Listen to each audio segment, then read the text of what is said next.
Okay, so let's get to the big picture. Ed Siddell's with us, CEO, Chief Investment Advisor at EGSI Financial.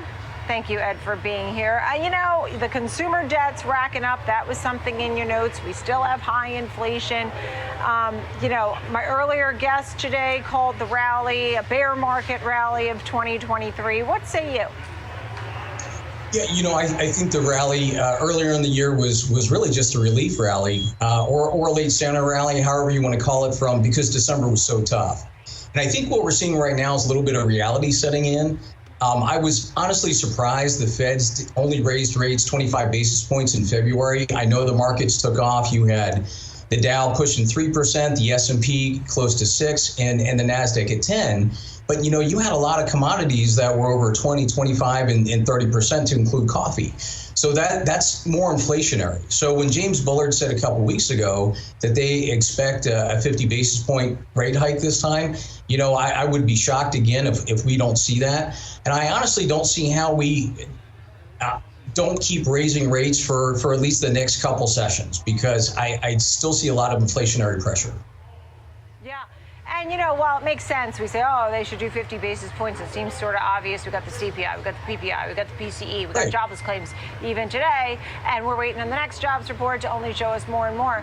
But you know what? Fed funds futures are not pointing to a 60% or more likelihood of 50 basis points, in which case they really don't go against that. It usually goes in line with what we've bet on Fed funds futures. So based on that, we're not getting 50 basis points.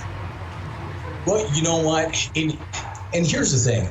The Fed's target rate for inflation is 2%. And when we look at it, the 100-year average, you know, is 3.1%. And that's through 2020.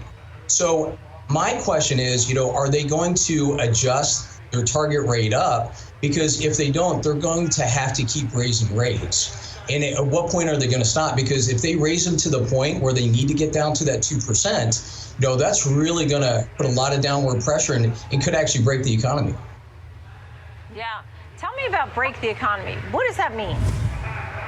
You know, so right now we have so much debt. So whether it's consumer debt, it's an all-time high. We've got a lot of corporate debt, not to mention the national debt. So, you know, when people were borrowing money, the money supply was really big over the last couple of years, especially with credit. So when people are paying, you know, 5%, 6% on their credit cards, and now all of a sudden they're paying 20, 22, 23. Because remember, you know, real wages, they're at 4.4, and, you know, the inflation is over 6%. So they're using that money supply in credit cards to be able to survive. So at what point, you know, do the private banks say, you know what, we're going to go ahead and reduce that money supply and cut off credit? So that's what I'm talking about. As rates continue to go up, they're not going to be able to service that debt. Just like corporations, you know, we're already starting to see bankruptcies for corporations because they borrowed money and they just can't keep up that debt service. Right. I mean, the 2% inflation target almost seems, I don't know, how would you describe that? I think it's ridiculous. I mean, it's so low. You know, the Feds already have a credibility issue from a couple of years ago when they said, you know, there really wasn't inflation, it was temporary. The problem that they're going to have now is because they set that target so low, if they raise it, they're really going to have a credibility issue. And if they stop raising rates, I think inflation is really going to come back, and then we're going to have our hands full. Yeah, well, that's the whole thing. I mean, if they stop raising rates and take this pause too early, or in fact pivot too early, then we do have a big problem. Tell me about investors, the portfolios. I mean, you are Chief Investment Advisor, CEO. What do you tell investors who may have some jitters now, long-term, short-term? What should they be doing? You know, it's really about guiding and protecting our clients right now. So I still like short-term, you know, treasuries, you know, less than a year, you know, especially with the debt ceiling issues that we have. But, you know, that one-year treasury is paying over 5%. So that's a good deal. You know, being very strategic in some of the sectors that we're looking at. I say the same thing every time, Nicole. I really like energy. I think as the summer opens up with China opening up, you know, I think that that's going to be a good sector. And honestly, as rates continue to increase, I think financials, that's going to be a good place to go too. But again, having cash on hand, the markets always lead the economy. It's a leading indicator. So, I think we're really going to see some turnaround towards the end of the year, but over the next couple months, I think it's going to be a little rocky. Yeah, understood. So you like energy, you like financials. And when you like energy, I mean, a lot of these are dividend payers. That's another reason why people liked energy in the first place. Do you think oil itself is moving higher? You mentioned the reopening of China. I mean, there was a headline today, oil moves higher as demand, is evident or something like that.